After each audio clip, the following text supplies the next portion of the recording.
गाई पिंधिबे smart belt एने चली विचार विमर्श या द्वारा गाईर गतिविधि दुग्ध उत्पादन क्षमता और स्वास्थ्यावस्था संपर्क में जानीपर गोपालक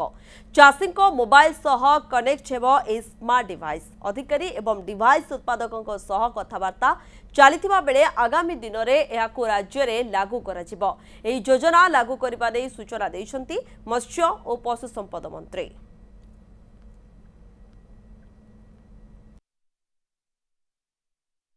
जो स्मार्ट बेल्ट कथा कहते आम सरकार मध्य से विषय में चिंता करुँचे जे गाई मानकर आमे ताकू लोकेट करवा आमे तार जो रेडिएशन पिंधिले जो हाईवे रे एक्सीडेंट होची एवं जो माने गोपालन करुँच डायरी फार्म करुँच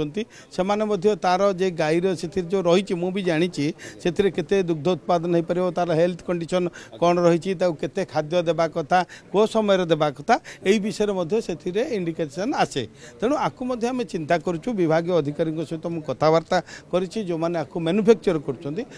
सहित कथबार्ता चली जदि सरकार सब ठीक ठाक रही आगामी दिन में आम लागू कर व्यवस्था कर।